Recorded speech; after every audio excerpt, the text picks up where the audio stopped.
Sophie moved to Germany 10 years ago, full of hope, carrying nothing but 2 suitcases and a heart full of love for Lucas, the man she had met during his travels abroad.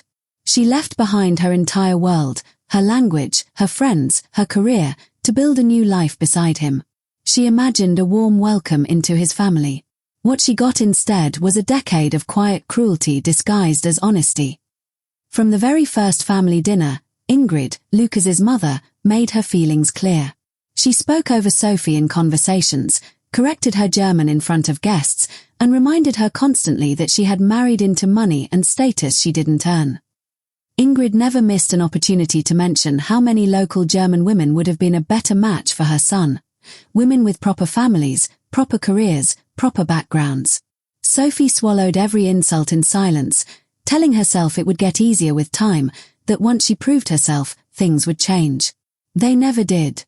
As the years passed and Sophie gave birth to 2 children, the comments only sharpened. Ingrid called her a burden at family gatherings, sometimes to her face, sometimes in whispered conversations Sophie was clearly meant to overhear. She contributes nothing, Ingrid would say. She has no family fortune, no name, nothing to offer this family except 2 children. Lucas rarely defended her, choosing silence to avoid conflict with his mother, leaving Sophie to absorb every wound alone, night after night, for 10 long years. Then, on an ordinary Tuesday afternoon, a knock came at the door that would change everything. A well-dressed older man introduced himself as Herr Baumann, a lawyer representing the estate of Sophie's father, who had passed away back in her home country just weeks earlier. Sophie hadn't known. She hadn't spoken to her father in years, not because of any falling out, but because he had always insisted she focus fully on her new life in Germany, telling her he would handle things from a distance.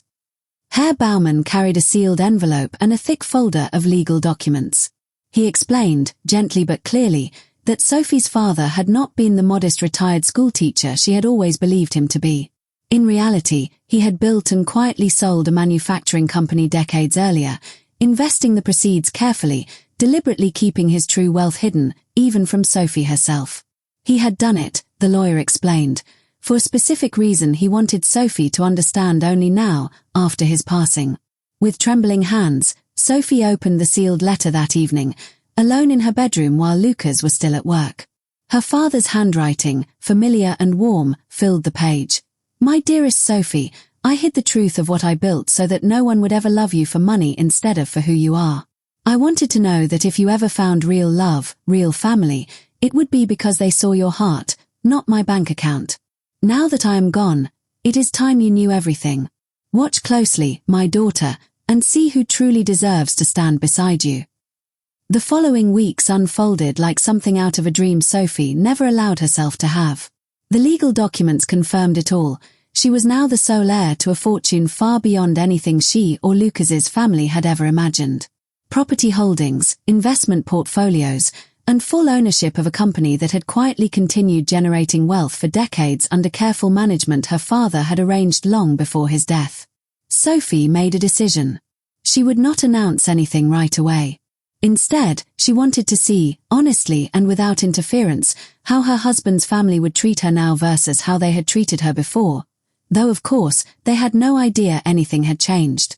She continued her normal routine, dropping the children at school, cooking dinner, enduring the same subtle jabs from Ingrid at the next family gathering, all while carrying a secret that could reshape everyone's understanding of her overnight. It didn't take long for cracks to appear regardless. Herr Baumann, following proper legal procedure, needed to formally register several property transfers, and word began to leak, first through a mutual family friend who worked in local real estate, then through a distant cousin who had heard whispers at a business event. Within 2 weeks, Ingrid's tone at family dinners began shifting in ways so obvious it was almost painful to witness. She suddenly complimented Sophie's cooking. She asked about her family background with genuine-sounding curiosity for the first time in a decade. She even suggested, unprompted, that perhaps Sophie deserved more credit than she had been given over the years. Sophie watched it all unfold with a quiet, aching clarity. Ingrid, who had spent 10 years calling her a burden, now found reasons to praise her at every opportunity. She began inviting Sophie to lunch, complimenting her parenting, even hinting, carefully, indirectly, that perhaps the family should consider a joint business venture now that Sophie had connections through her late father's estate. Lucas, too, grew noticeably more attentive, suddenly eager to discuss family investments and the children's future in ways he had never bothered with before.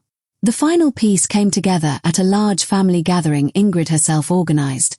The first time in 10 years she had ever hosted something specifically to include Sophie at the center of attention. Extended relatives Sophie had barely spoken to in a decade suddenly wanted her seated beside them, wanted photographs together, wanted to hear about her father's impressive legacy. The transformation was so complete, so transparent, that even Sophie's own children, still young but perceptive, quietly asked her why grandmother was suddenly being so nice. That evening, standing in the same dining room where she had absorbed a decade of insults in silence, Sophie finally understood with complete certainty what her father had wanted her to see. The family that had called her worthless for 10 straight years had not changed their hearts overnight, they had simply discovered a reason to pretend they had. Every warm word, every sudden compliment, was not born from love finally realized, but from money finally revealed. Her father's letter had predicted this exact moment with painful accuracy, and now Sophie stood there, holding the full weight of that truth. Sophie chose her moment carefully, a family dinner, the same table where she had endured a decade of quiet cruelty, now filled with sudden warmth she knew wasn't real. She stood up before dessert was served, and in calm, steady German, she thanked everyone for finally noticing her after 10 years. Then she read her father's letter aloud, every word, in front of Ingrid, in front of Lucas, in front of every relative who had suddenly discovered how much they valued her. The room fell completely silent.